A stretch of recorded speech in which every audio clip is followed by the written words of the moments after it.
Hello everyone. Today we will discuss about the CAPM model.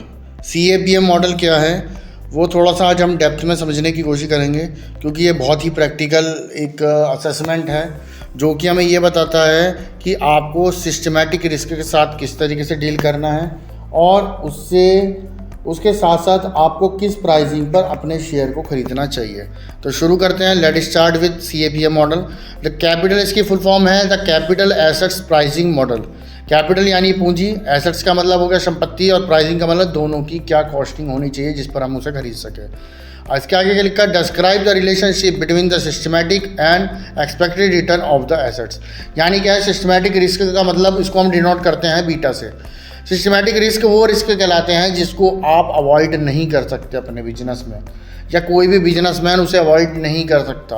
अगर उसके अंदर मान लीजिए किसी भी गवर्नमेंट ने अपनी पॉलिसी चेंज कर दी तो वो चेंज करने पर उसका इम्पैक्ट आपके बिजनेस पर पड़ना ही पड़ना है. उसको आप अवॉइड नहीं कर सकते. उससे रिलेटेड जितनी भी इंडस्ट्री होंगी वो सारी की सारी उस पर रिलेट करेंगी. आज अगर मान लीजिए गवर्नमेंट यूँ कह देती है कि आज डीजल इंजन बंद हैं, तो कल से डीजल इंजन की गाड़ियों पर भी फ़र्क पड़ेगा ही पड़ेगा. उसे अवॉइड नहीं कर सकते बिजनेस. तो जिस रिस्क को अवॉइड नहीं कर सकते उसको सिस्टमैटिक रिस्क कहा जाता है. एक्सपेक्टेड रिटर्न ऑफ एसेट्स, हमें ये मालूम है कि एसेट्स पे जो हमने इन्वेस्टमेंट्स किया है या हमने जो शेयर पे अपनी इन्वेस्टमेंट किया है उस पर हमें एक्सपेक्टेड रिटर्न हो सकता है या नहीं हो सकता है. तो उसको आगे समझते हैं. Particularly stock 1 CAPM is widely use throughout finance to pricing risk securities and generating expected return for assets given the risk of those assets and cost of capital. यानी जिस कैपिटल को आप जिस कॉस्टिंग पर खरीद रहे हैं क्या एक्चुअल में उसकी वो कॉस्ट है या नहीं है. आपने महंगा खरीद लिया या सस्ता खरीद लिया, उसके हिसाब से आपको असेसमेंट करना पड़ेगा. आगे चलते हैं.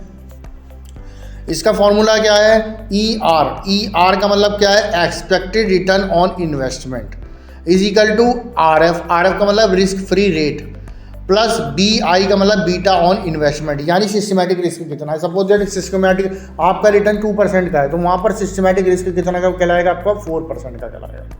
ठीक है, यानी उससे दुगना होता है. अगर मान लीजिए आपका सिस्टमैटिक रिस्क 1% है तो आपका रिस्क फ्री कितना होगा? 2%. यहाँ पर क्या होगा? सिस्टमैटिक रिस्क और अनसिस्टमैटिक रिस्क में डिफरेंस है. फिर क्या होता है? बीटा का मतलब सिस्टमैटिक रिस्क है. ERM का मतलब क्या है? Market price premium, market risk premium. यानी मार्केट की कितना रिटर्न आ रहा है. आपने मान लिया कि रिस्क फ्री रिटर्न आएगा 10%, मार्केट से रिटर्न आ रहा है 12%, तो 12 में से 10 माइनस कर दिया, बीटा से मल्टीप्लाई कर दी, प्लस 10 कर दिया, तो आपका एक्सपेक्टेड रिटर्न निकल कर आ जाता है. यह आपको ये बताता है कि आपको एफिशिएंट पोर्टफोलियो किस तरीके से बनाना चाहिए. एफिशिएंट पोर्टफोलियो क्या मतलब है?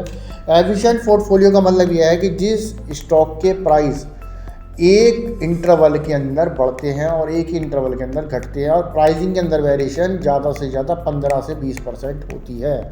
15 से 20%. यानी शेयर का प्राइस आज 1100 रुपये है तो हो सकता है 1200 रुपये हो जाए या 1300 रुपये हो जाए. घटेगा तो भी कितना हो जाएगा? 1000 हो जाएगा या 1050 हो जाएगा. तो घटने की भी दर उसमें फिक्स्ड है और बढ़ने की दर भी, यानी रेट ऑफ रिटर्न आपके फिक्स्ड है. तो ऐसे केस को एफिशिएंट पोर्टफोलियो कहते हैं. आप इनएफिशिएंट क्या होगा? इनएफिशिएंट में आपने 90 रुपये का शेयर खरीदा, एक महीने बाद हो गया 900 होगा और उसके अगले महीने हो गया वो 10 रुपये का. तो जिसमें बढ़ने और घटने दोनों की जो फ्लेक्सिबिलिटी है वो अनलिवरेज है. लिवरेज का मतलब आपको पता नहीं चल रहा, किसी भी रेट से बढ़ सकता है और किसी भी रेट से घट सकता है. तो ऐसे उसको हम इनएफिशिएंट पोर्टफोलियो कहते हैं. यहाँ पर एक वर्ड आ रहा पोर्टफोलियो. पोर्टफोलियो का मतलब होता है बंच ऑफ फाइनेंशियल एसेट्स. यानी जिसमें आप इन्वेस्टमेंट करने वाले हैं उस एसेट्स को हम फाइनेंशियल यानी पोर्टफोलियो कहते हैं. आपने बैंक में पैसा लगा दिया, आपने शेयर मार्केट में पैसा लगा दिया, आपने कमोडिटी में पैसा लगा दिया, आपने एग्रो मार्केट में पैसा लगा दिया. ये सारे के सारे मोड जो आपको इन्वेस्टमेंट के मिल रहे हैं ये आपके क्या कहलाएंगे? पोर्टफोलियो कहलाते हैं.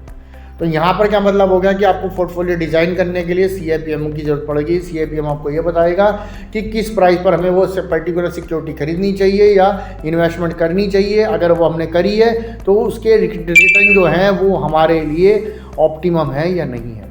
अगर ऑप्टिमम नहीं है तो उसको ऑप्टिमम बनाने की हम कोशिश करेंगे. किससे? अपने फॉर्मूले के थ्रू, जो कि फार्मूला इसमें दे रखा है आपको. बाकी आपको APT का मॉडल मैं कल बताऊंगा. उसके साथ आपका क्या होगा, ये दोनों कॉन्सेप्ट क्लियर होने के बाद आपको ये नहीं सोचना पड़ेगा कि एफिशिएंट पोर्टफोलियो क्या होता है, इनएफिशिएंट पोर्टफोलियो क्या होता है. तो आज के लिए इतना ही काफ़ी है. Thank you class.